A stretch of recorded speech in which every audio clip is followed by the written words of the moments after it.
بسم اللہ الرحمن الرحیم۔ الحمد للہ وحدہ والصلاة والسلام علی من لا نبی بعدہ۔ آج کل مجھے ایک احساس ہو رہا ہے کہ دنیا کو جاننے میں ہماری پسماندگی ایک طرح کی ناشکری ہے، تو اس سے ہمیں دینی نقصانات اور روحانی نقصانات بھی بہت ہوئے۔ تو اس پر بھی ذرا آپ لوگ غور کیجئے، کیونکہ انسانی دماغ ایسا ہے کہ یہ اپنے موضوع سے، یعنی جس پر یہ فوکس کر رہا ہے، جسے یہ سمجھنا چاہ رہا ہے، اور سمجھنے کے ساتھ ساتھ اسے انسان کے لیے مفید بنانا چاہ رہا ہے، تو اس میں یہ غالب قوت کی حیثیت سے کام کرتا ہے۔ یعنی دنیاوی علوم ذہن کی فاتحانہ حرکت کے نتائج ہیں، تو وہ فاتحانہ حرکت جو انصاف کے ساتھ ہو۔ انصاف کا مطلب یہ ہے کہ وہ ذہن اپنے آبجیکٹ کو نگیٹ نہیں کرتا، ذہن اپنے آبجیکٹ سے لاپرواہ ہو کر اس پر کمند نہیں پھینکتا، بلکہ اس کو سمجھنے کی بہت معروضی اور غیر جانبدار انداز سے سمجھنے کی کوشش کرتا ہے، اور اس کوشش کے پیچھے اس کی دو چار نیتیں ہوتی ہیں، دو چار مقاصد ہوتے ہیں۔ ان میں سے ایک مقصد یہ ہے کہ کیونکہ آدمی ایک نظام وجود کا حصہ ہے، نظام وجود کا حصہ ہونے کی حیثیت سے، یا نظام وجود کا فعال اور واحد باشعور حصہ ہونے کی حیثیت سے، یہ چیزوں کے ساتھ اپنے تعلق کو، اپنے وجود کو مزید قوت دینے کے لیے، مزید حقیقی بنانے کے لیے، اور اپنی زندگی میں راحت اور کامیابی کے دروازے کھلے رکھنے کے لیے، وہ پھر اس نظام وجود کا جو ایک پوری نیٹ ورکنگ ہے۔ نظام وجود کا مطلب ہے کہ ہر شے دوسرے پر ڈیپینڈنٹ ہے، تو وہ اس میں سے اس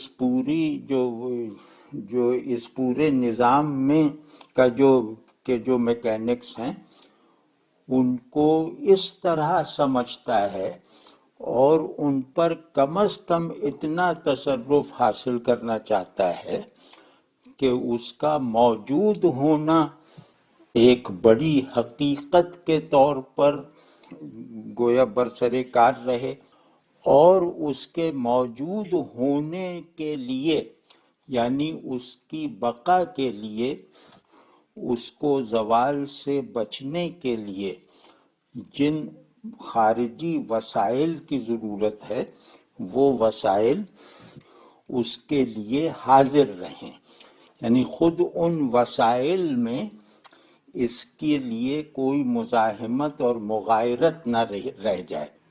تو یہ دنیاوی علم ہے۔ اور دوسری نیت جو ہے وہ ہوتی ہے مذہبی ذہن کی، یعنی مذہبی شخصیت کی۔ وہ نیت یہ ہوتی ہے کہ یعنی باعتبار شعور، یعنی اپنے شعور کی انریچمنٹ کے لیے نیت یہ ہوتی ہے کہ میں جتنا اس نظام وجود کو اس کے تمام افراد سمیت سمجھتا چلا جاؤں گا، اتنا ہی اللہ کی معرفت میں ترقی کرتا رہوں گا۔ تو اللہ کی معرفت حاصل کرنے کا جو سب سے زیادہ یقینی ذریعہ ہے، مطلب ذہن کے لیے، وہ ذریعہ ہی یہ دنیا ہے۔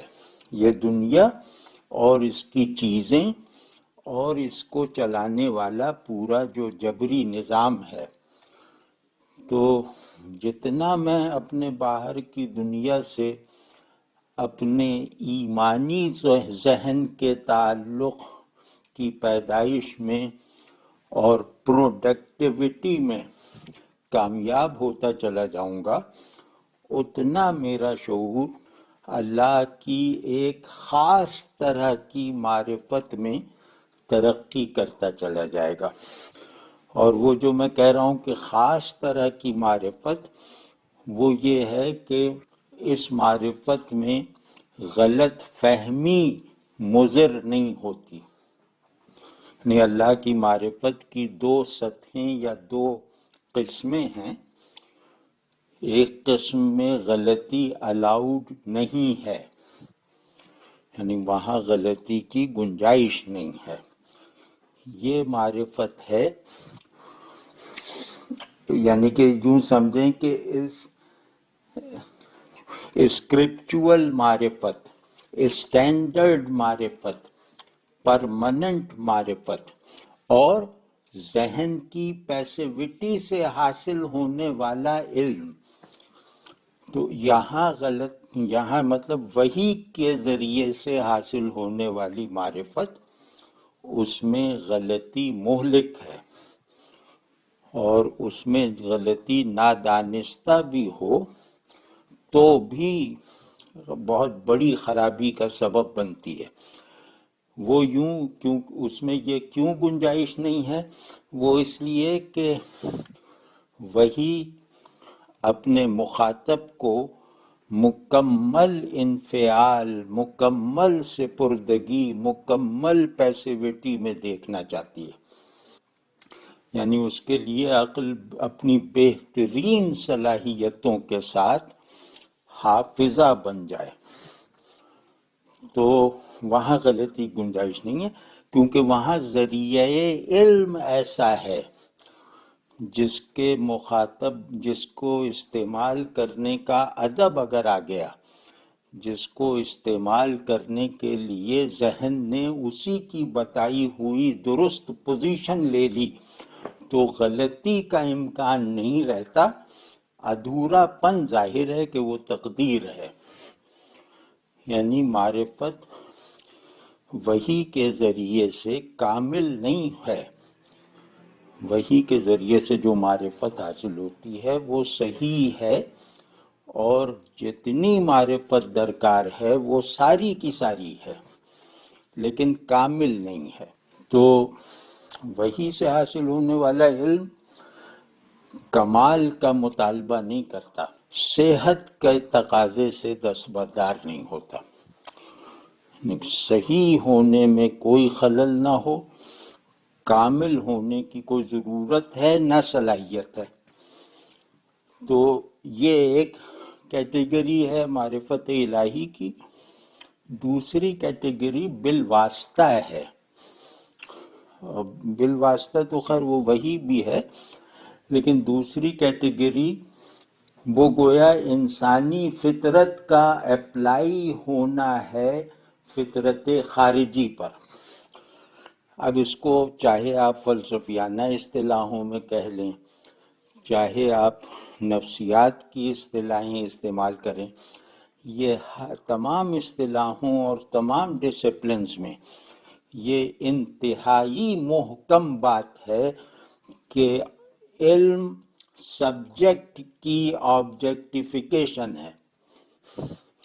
یہ فلسفیانہ ہے کہ معلوم میرے اندر خیال کے طور پہ موجود ہے، ایک خاکے کی حیثیت سے حاضر ہے، باہر موجود چیز اس خاکے میں رنگ بھرنے کے لیے درکار ہے، اس معلوم کو لائق تصدیق یعنی ویریفائیبل بنانے کے لیے مطلوب ہے۔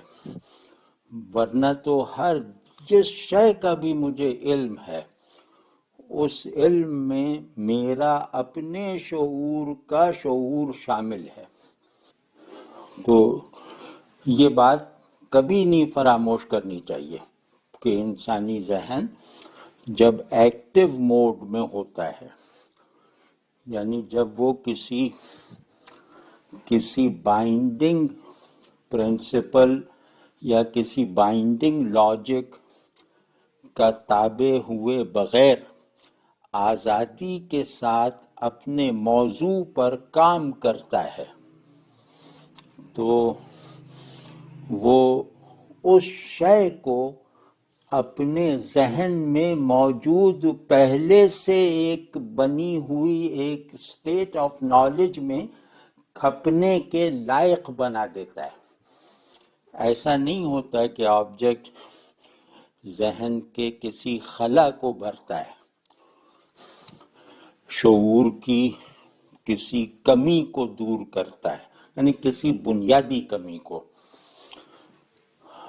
آبجیکٹ ہمیشہ شعور کے لیے اپنے اوپر یقین تازہ کیے رکھنے کا ذریعہ بنتا ہے۔ مطلوب ہے کہ ذہن خود پر اعتبار کرے، مطلوب ہے کہ شعور جس خود شعوری کا نام ہے، شعور کا مطلب ہی ہوتا ہے کہ شعور اپنے شعور کا نام ہے، تو یہ جو خود شعوری ہے یہ چیزوں کو اپنی تصدیق، اپنی طمانینت اور تسکین کے لیے استعمال کرتی ہے، اور گویا اپنی استعداد، اپنے اندر پہلے سے موجود حقائق کو عنوان دینے کے لیے چیزوں کو حوالہ بناتے ہیں۔ سمجھے نا، جیسے میرے اندر ایک حرکت کی کیٹیگری ہے شعور میں، موومنٹ کی، تو میں نے زمانے میں اس کو آبجیکٹیفائی کر دیا۔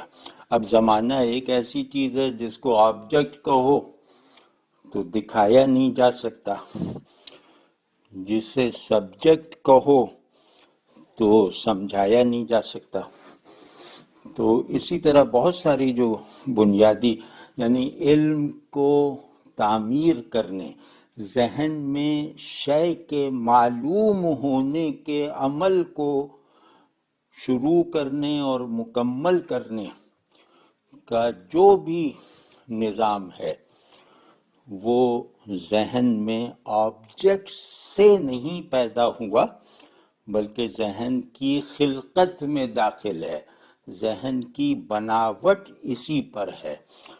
تو یہ ذہن اپنی خلقت، اپنی فطرت کو، فطرت خارجی پر اس کے ساتھ مغایرت کو قائم رکھتے ہوئے غالب آتا ہے، اس کو کہتے ہیں علم۔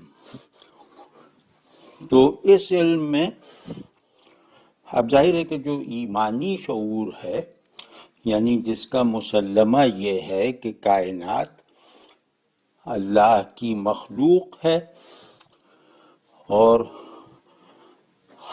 اس کا ہر جز جو میرے مشاہدے اور علم میں ہے یا میرے مشاہدے اور علم میں نہیں ہے، وہ ہر جز اللہ کی طرف اشارہ کرتا ہے، اللہ کے وجود کا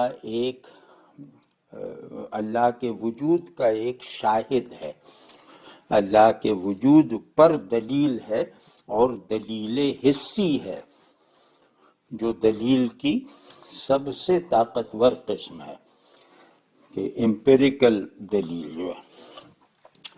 تو اب یہ ذہن جو ہے نا، یہ آبجیکٹ کے ایمپیریسائزیشن اور ایمانی شعور کے اندر موجود metaphysical essence of being and knowledge, اس کو ایک کر دیتا ہے۔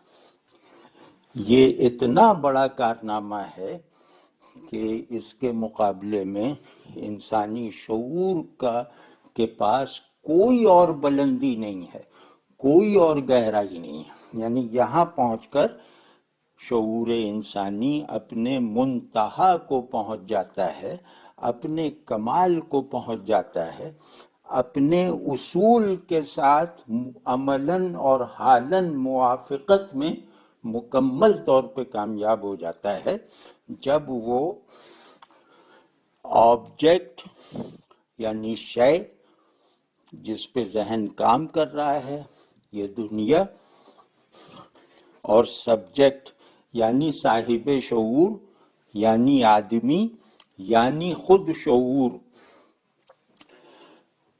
ان دونوں میں ٹرانسینڈنس کی قبولیت پیدا کر دے۔ اس سے بڑا کوئی کارنامہ ممکن ہی نہیں ہے کہ انسانی ذہن شے اور خود اپنے آپ سے اوپر واقع اس پوائنٹ آف آئیڈینٹی کو دریافت کر لے جہاں پر ذہن اور چیز، شعور اور وجود، دماغ اور جسم، حتیٰ کہ دنیا اور آخرت، مخلوق اور خالق، ان کے درمیان ایک جیسے حسی سے لے کر مابعد طبیعی سطح تک کا ایک توازن قائم ہو جاتا ہے۔ سمجھ رہے ہیں نا آپ؟ تو یہ وہ سطح ہے جہاں آدمی امپیریسسٹوں پر ہنستا ہے، جہاں آدمی سائنٹزم سمجھ رہے ہیں نا، جو سائنس کی بنیاد پہ دعوے کیے جائیں ان پر مسکراتا ہے، کیونکہ وہ گویا اس چیز کو تجربہ بنا چکا ہے، ایسا ہی تجربہ جیسے ہمیں پانی سے بھیگنے کا تجربہ ہوتا ہے، ایسا ہی تجربہ بنا چکا ہے کہ وجود کا ایک اینڈ میٹا فزیکل ہے، دوسرا اینڈ امپیریکل ہے، ایک اینڈ مابعد غیب میں ہے، دوسرا سرا وجود میں ہے، کیا نام ہے، شہود میں ہے۔ تو حسی اور میٹا فزیکل، یا ایمانی اصطلاح میں کہیں تو حسی اور غیبی میں کوئی تضاد، ٹکراؤ اور ایک خاص معنی میں ڈویلٹی نہیں ہے، کیونکہ شہود یعنی کہ یہ جو حسیت ہے، اس کا قیام ہو ہی نہیں سکتا اگر غیب نہ ہو۔ اگر غیب حقیقی نہیں ہے تو جو کچھ دکھائی دے رہا ہے وہ لا یعنی اور مہمل اور بے نسب ہے۔ تو یہ بات بھی جو لوگ اگر دلچسپی رکھتے ہوں وہ تھیوری آف پرسیپشن وغیرہ دیکھیں، یعنی جہاں ذہن کا کلینکل انالیسس یہ بتاتا ہے کہ شعور غیب اور شہود میں تعلق پیدا کرنے کی کوشش کے سوا کچھ نہیں ہے۔ شعور چیز کو دیکھنے سے پہلے غیاب سے مانوس ہے، اور چیز کو دیکھ کر وہ اپنے اسینشیل غیاب، اپنے اندر کے موجود غیاب کو چیز کے شہود پر اپلائی کر کے ان کے درمیان غیریت اس طرح ختم کر دیتا ہے کہ اس چیز کا وہ چیز معدومی کے خطرے سے باہر نکل جاتی ہے۔ یعنی انسانی ذہن نہ ہو تو شے پر نہ موجود ہونے کا لقب لگ سکتا ہے نہ معدوم ہونے کا، کیونکہ یہ تو انسانی ذہن کی کیٹیگریز ہیں نا، وجود اور عدم۔ یہ کوئی کائنات میں جاری کوئی چیز ایسی تھوڑی ہے، یہ ہم نے اپلائی کیا ہے چیزوں پر، حقیقتوں پر۔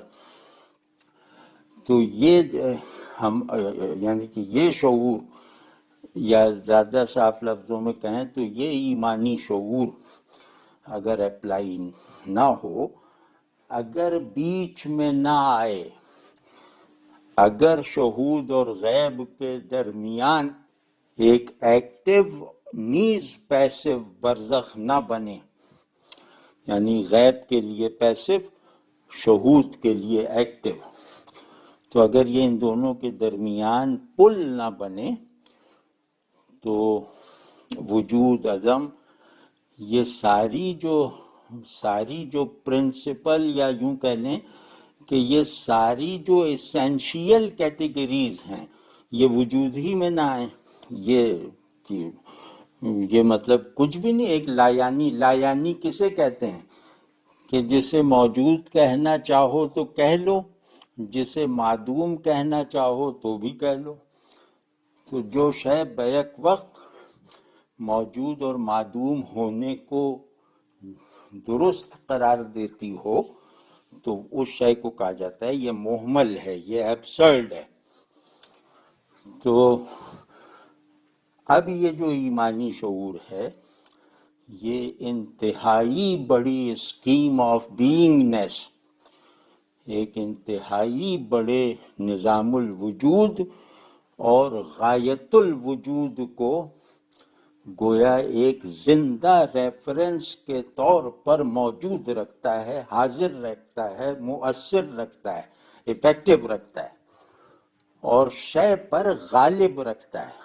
یعنی ہر علم میں یا مشاہدے میں یا تجزیے میں آنے والی ہر نئی شے، یعنی نامعلوم سے معلوم ہو جانے والا ہر طبیعی قانون، میرے پہلے سے موجود عقیدے اور مسلمے میں تصدیق مزید کی حیثیت اگر نہیں رکھتا تو وہ جہل ہے.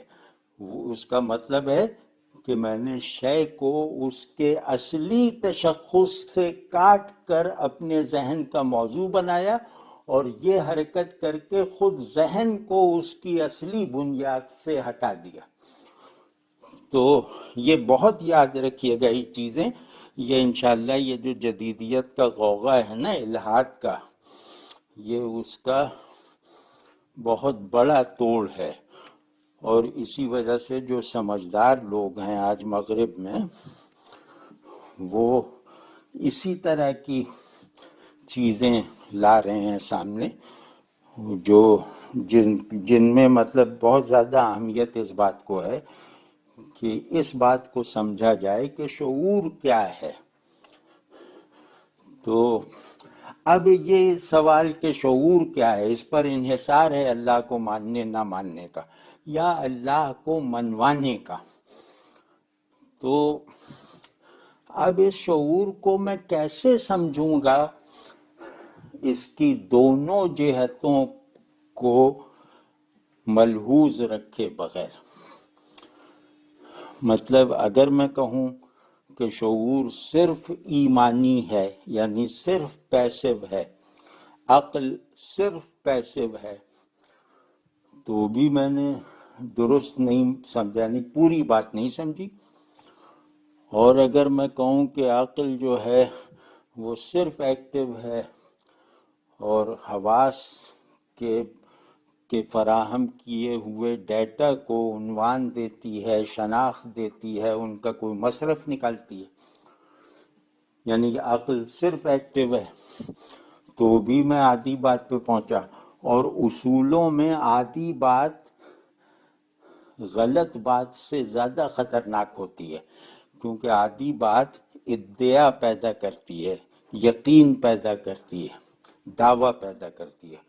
غلطی تو پھر بھی آدمی کو تھوڑا ہمبل رکھتی ہے اور ادھر ادھر تحقیق پر مائل رکھتی ہے، لیکن آدھی بات لے کر اس کا اعلان کرنے والے وہ یہ امکان ہی نہیں دیکھتے کہ ہماری بات غلط بھی ہو سکتی ہے. تو خیر، تو اب رونا اس بات کا ہے کہ مذہبی ذہن، یعنی مذہبی علماء، یہ ذہن کی ایکٹیویٹی کو نہیں سمجھتے اور اس کو مفید ایمان سمجھنے سے قاصر ہیں، بلکہ منکر ہیں کہ عقل اپنی فاعلی حالت میں ایمان کی مضبوطی کا سبب بنتی ہے. اس جملے کو مذہبی علم والے قبول نہیں کریں گے. تو اور دوسری طرف یہ کہ جو جدیدیت سے متاثر لوگ ہیں وہ عقل کی ایکٹیویٹی کو اس کی واحد استعداد، اس کا واحد انداز تعقل مان کر پھر وہ غیب سے، ایمانیات سے ایک بیگانگی، لا تعلقی اور حتیٰ کہ تصادم تک کی نوبت کو قبول کر لیتے ہیں۔ تو دونوں جو ادھورے لوگ ہیں، یعنی ادھوری پرسیپشنز ہیں، یہ بہت زیادہ نقصان دہ ثابت ہوئی ہیں مذہبی لوگوں کے لیے، دینی ذہنوں کے لیے، اور خاص طور پر ان لوگوں کے لیے جو اچھی سمجھ رکھتے ہیں، جو ذہین ہیں اور جو جدید تعلیم میں ہیں، یعنی جدید تعلیم یعنی دنیا کی تعلیم میں مشغول ہیں اور انتہائی مخلص ہیں اللہ سے اور اپنے دین سے۔ تو یہ لوگ بالکل اجنبی بن گئے ہیں۔ مطلب ظاہر ہے کہ جدید تعلیم سے جو انہوں نے سیکھا ہے، یعنی دنیا کو اپنا موضوع بنا کر، ذہن کا موضوع بنا کر انہوں نے ذہن کے بارے میں جو کچھ جانا ہے، وہ علماء کا بتایا ہوا ذہن اس کے مقابلے میں بہت بچکانا ہے۔ تو اب یہ ایک مخلص مسلمان ہے جو جانتا ہے کہ ذہن کس طرح کام کرتا ہے، یہ جب علماء سے اس طرح کے دعوے سنتا ہے نا کہ عقل کا بس کام ہے آمنا صدقنا کہنا، اور عقل خطرناک ہے اور عقل کو طلاق دو وغیرہ وغیرہ، تو یہ بیچارہ ہل جاتا ہے۔ اب پاس ادب سے علماء سے بھی کچھ نہیں کہہ سکتا اور کوشش کرتا رہتا ہے کہ یہ جو کہہ رہے ہیں اس کو میں کسی طرح سے درست اپنے لیے ثابت کر دوں۔ زیادہ سے زیادہ یہ کرتا ہے، اور جیسے ہی یہ کوشش کرتا ہے تو اسے معلوم ہو جاتا ہے کہ یہ کوشش جیسے ہوا کو جال میں قید کرنے کی کوشش ہے، تو پھر ایک عجیب طرح کا مزاج بن جاتا ہے۔ تو اسی طرح دینیات کے میں تخصص رکھنے والے طلباء جو بہت ذہین ہیں، وہ جب اپنے اساتذہ سے عقل کی یہ حجب سنتے ہیں تو وہ ایک عجیب طرح کے تذبذب میں، ڈائلیما میں مبتلا ہو جاتے ہیں۔ یعنی ذہین ہیں تو اب ظاہر ہے ذہن کام بھی کرے گا۔ اب وہ ذہن کام کرتا ہے اپنے گیون ڈیٹا میں، گیون ڈیٹا ہے قدوری اور کشاف وغیرہ، تو اب دماغ تو میرے ارادے کے تابع نہیں ہے نا، تو وہ دماغ اپنی ایکٹیویٹی کے ساتھ مذہبی متون کو دیکھنے لگتا ہے، اور پھر یا تو گمراہ ہوتا ہے یا گمراہی کا طعنہ سنتا ہے، یا پھر بالکل اپنے ذہن کو سن کر کے جیسے بے وقوفوں کی طرح دیندار زندگی گزار دیتا ہے۔ تو یہ بہت بڑا مسئلہ ہے، اور آپ لوگوں کو ظاہر ہے کہ مجھ سے زیادہ اس کا سامنا بھی ہوگا، اندازہ بھی ہوگا، مشاہدہ بھی ہوگا۔ تو اس کو حل کرنے کا میرا تو دل چاہتا ہے کہ جیسے کوئی آدمی آئے اور ایک تحریک چلائے کہ کفران نعمت نہ کرو، ناشکر نہ بنو، اللہ سے تعلق کو مردہ مت کرو، دنیا کو سمجھو، دنیا کو جانو، دنیا کو مسخر کرو، دنیا کی فارم اور اس کے مستقل کانٹینٹس کو اللہ کی طرف سب سے زیادہ قطعی اور یقینی اشارہ کرنے والے نشانات بنا کے دکھاؤ، تو تبھی کام چلے گا۔ اور دین کی تعلیم کے نام پر ذہن کی ایکٹیویٹی کو جس طرح کل کیا گیا ہے اس کا کچھ ازالہ ہوگا۔ دین کا علم کیا ہوتا ہے؟ دین تو بس یہ کہ میرے شعور کے ایسے مسلمات کا مجموعہ ہے جس کو میں اگر پڑھا لکھا نہیں ہوں تو پوری تمانیت اور پورے تیقن کے ساتھ مانتا ہوں، اور اگر میں پڑھا لکھا ہوں مطلب سائنس وغیرہ پڑھ رکھی ہے تو میں ان مسلمات کو جو ذہن نے حق کے آگے سر نگوں ہو کر تشکر کے ساتھ اور تیقن کے ساتھ قبول کر رکھے ہیں، ان کا دلیل سے دفاع بھی کر سکتا ہوں۔ تو بس یہ دو لوگ ہوتے ہیں کہ ایک عالم ہوتے ہیں جو اپنے مسلمات ایمانی کا اپنے زمانے کی منطق پر بھی دفاع کرتے ہیں، اور ایک ہم ایسے مطلب مجھ ایسے لوگ ہوتے ہیں جو اکثریت میں ہیں، جو ان لوگوں کی تقلید کرتے ہیں اور ایک وجودی تیقن اور وفور کے ساتھ ذہن کے مسلمات کی حفاظت کرتے ہیں۔ تو دونوں طرح مقصود حاصل ہے، یعنی کہیں شعور ذہن ہے، عقل ہے، کہیں شعور وجود ہے۔ تو جو سچا دیندار ہوتا ہے وہ عالم سے زیادہ عارف ہوتا ہے، کیونکہ وہ یقین کو عقلی سے وجودی بنا چکا ہے، تو اسے کوئی ضرورت نہیں ہے دلائل وغیرہ کی۔ تو لیکن ہمارے پاس یہ دونوں میں زوال کی صورت ہے نا۔ پہلے تو تھا کہ چلو عوام جیسے جو عالم نہیں تھے، نہ دین کے نہ دنیا کے، وہ سرشار رہتے تھے اللہ پر ایمان سے۔ اب وہ پہلے وہ تسلی ملتی رہتی تھی کہ چلو یہ تو ہے نا، کیونکہ یقین ایک ایسی اسٹیٹ آف کیا نام ہے ریئلائزیشن ہے جو ذہن اور وجود میں مشترک ہے، جو خیال اور حال دونوں ہے، تو وہ ان لوگوں کو حاصل ہے ماشاءاللہ۔ لیکن یہ کہ اب یہ سب بھی ختم ہو گیا، اب عوام دین کو ولگرائز کر رہے ہیں، اور جو جاننے والے ہیں وہ دین کو ایبسرڈائز کر رہے ہیں۔ تو یہ بھائی بڑا مسئلہ ہے، اور آپ لوگ بس ہمت کرو اور اپنی تحصیلات کو ہاں وہ جو میں کہہ رہا تھا نا تحریک چلائے، میں کہتا ہوں بس بھائی 10-15 باتیں ہیں، وہ یا تو وجودی اطمینان کے ساتھ مانو یا شعوری اعتماد کے ساتھ مانو، دونوں صورتوں میں تم نے حق ادا کر دیا۔ تو وہ 10-15 چیزیں بس معلوم ہے، بہت اچھا ہے، بس دینی علم جتنا واجب ہے ہو گیا۔ اب عقل اپنی فاعلی حالت میں اپنی پیسیوٹی کی سے حاصل ہونے والی دولت کی حفاظت کیسے کرتی ہے، بس علم یہ ہے، دینی علم یہ ہے۔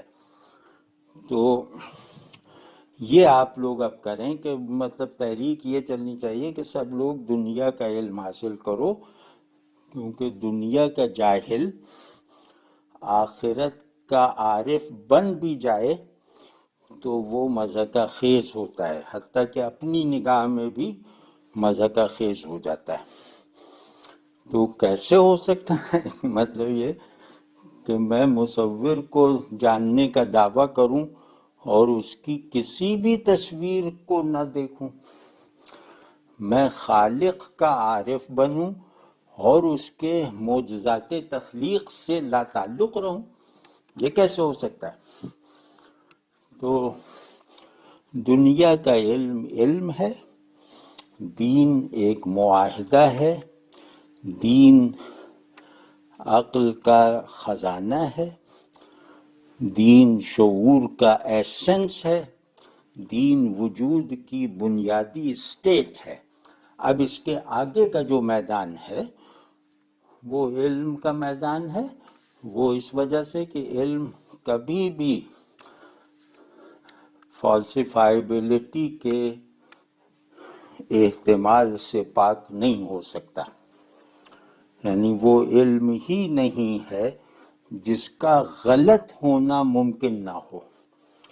یعنی جس علم تک پہنچنے والا اپنے علم میں غلطی کا یقینی احتمال نہ مانے وہ علم نہیں رکھتا.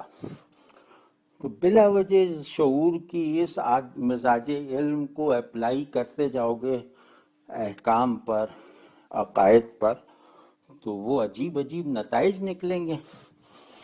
تو یہ سب کی کوئی ضرورت ہی نہیں ہے. مجھے تو یہ ساری کائنات، اس کا ذرہ ذرہ جو ہے وہ اللہ کا گویا دیدار کرواتا ہے. اللہ کے لیے ایک لامحدود دلائل کا انبار لگا ہوا ہے.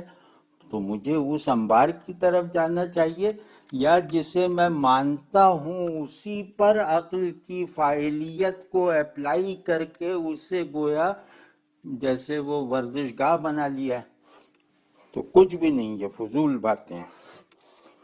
تو آپ لوگوں سے بھائی بڑی امید ہے. آپ لوگ، میں مطلب ایک حدیث پہ عمل کرتے ہوئے کہہ رہا ہوں، عمل کرنے کی نیت کر کے کہہ رہا ہوں کہ جس آدمی سے، یعنی جو مجھ سے چھوٹا ہے اور اس سے میرا تعلق خالصتاً للہ ہے، تو وہ مجھے اپنے بیٹوں سے زیادہ محبوب ہے.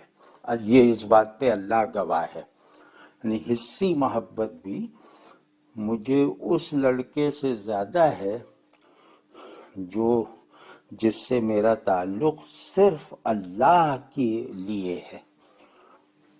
تو نسب کی میری نظر میں کوئی جذباتی اور احساساتی حیثیت بھی نہیں ہے، یہ اللہ جانتا ہے.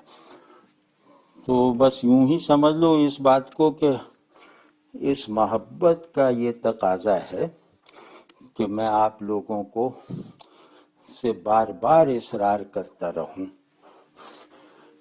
کہ میاں دنیا کو سمبلائز کرو، دنیا کو اللہ کی نشانیوں کا مجموعہ اور اللہ کی نعمتوں کا انبار سمجھو بھی، اور دوسروں کو سمجھانے کی صلاحیت بھی حاصل کرو، چاہے وہ سائنس کے ڈسپلن سے ہو، چاہے کسی بھی پہلو سے ہو. تو یہ آپ لوگ اپنی تمام چیزوں میں خوب مہارت پیدا کیجئے، چاہے وہ آپ سمجھیں کہ چاہے وہ، اب جیسے میں اپنی ایک ناگوار چیز کا نام لے رہا ہوں، کہ چاہے وہ فلم میکنگ کی صلاحیت ہو، اس میں بھی کمال پیدا کریں، اس مقصود سے وفادار رہتے ہوئے کہ میں اس فلم میں اللہ کے حضور کو دکھائی دینے والی چیزوں پر حاکم اور غالب رکھ کے دکھاؤں گا. تو یہ کر کے دیکھو انشاءاللہ. تو کوئی علم، کوئی مصروفیت، کوئی ملازمت، کوئی بیکاری، کوئی امیری، کوئی غریبی انشاءاللہ بے مصرف نہیں ہے، نقصان دہ نہیں ہے. ہم ہر پہلو سے اللہ کی طرف جھانک سکتے ہیں، ہم ہر پہلو سے اللہ کے حضور کی چمک کا مشاہدہ کر سکتے ہیں. ہر پہلو سے زندگی کا کوئی عمل ایسا نہیں ہے جو اللہ کی طرف لے جانے والی یقینی حرکت نہ ہو. ذہن کا کوئی خیال ایسا نہیں ہے جو اللہ کے ساتھ میرے شعوری تعلق میں معاون نہ ہو. میرا کوئی احساس ایسا نہیں ہے، اگر میں چاہوں، جو اللہ کو محبوب بنانے اور اللہ سے ڈرنے کے لائق بنانے میں میری یقینی مدد نہ کرتا ہوں. تو بس بھائی اس بنیادی ترین بات کو سمجھو اور بس لگ جاؤ، پھر اللہ برکت دے گا. اور پھر یہ کہ جب تمہارے لیے میز نہیں رہے گی، اللہ کی نشانی بنے گی، تو پھر تم بھی تم نہیں رہو گے، اللہ کی نشانی بنو گے. پھر تمہارا نام، تمہارا نسب، تمہاری شہریت، یہ سب ثانوی اور عارضی ہے. پھر تم اللہ کی نشانی بن کے خود کو دیکھ کر فیضیاب ہوا کرو گے، اور اپنے آپ سے اوپر اٹھتے رہنے کی مسلسل توفیق اختیار کرو گے، حاصل کرو گے انشاءاللہ. اور اسی کو سمبلائزیشن کہتے ہیں کہ جس کی بگننگ محدود اور سرٹن ہو، حصی ہو، لیکن اس سے اوپر اٹھ کر وہ آبجیکٹ جو ہے وہ غیر محدود ہو، متحرک ہو، اور کبھی بھی اس کو جاننے والی حرکت کبھی بھی پوری نہ ہو، کبھی بھی تھمے نہ. تو بس اس طرح کی باتیں سوچ سوچ کے کچھ کرنا شروع کر دیں، اور انشاءاللہ میں اور بھی کچھ باتیں اس میں، کیونکہ میں بہت سوچتا رہتا ہوں اس مسئلے پر، اور آج کل لیٹے لیٹے زیادہ تر اسی طرح کے خیالات سوچتا رہتا تھا. تو میں اس پہ اور باتیں بھی انشاءاللہ کروں گا. مثال کے طور پہ کہ خود کو اللہ کی نشانی کیسے بنایا جائے، بالکل پریکٹیکل باتیں.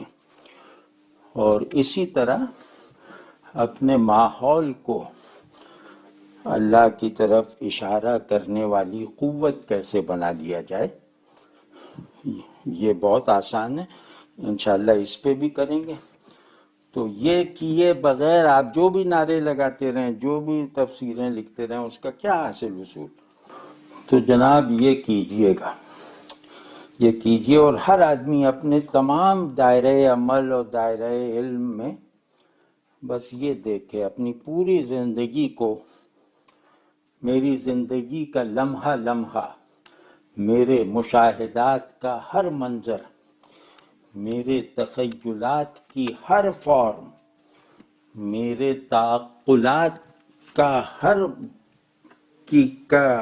ہر معنی وہ اللہ پر دلالت قطعی رکھتا ہے. یعنی اللہ کی طرف، وہ اپنی طرف جو اس کی دلالت ہے، انڈیکیشن ہے، وہ ظنی ہے، وہ گمان ہے، لیکن اللہ کی طرف ہر شے کی دلالت قطعی ہے، حقیقی ہے. اس بات کو اگر سمجھ گئے تو علم کی روح کو پا لیا، زندگی کے مقصود کو حاصل کر لیا.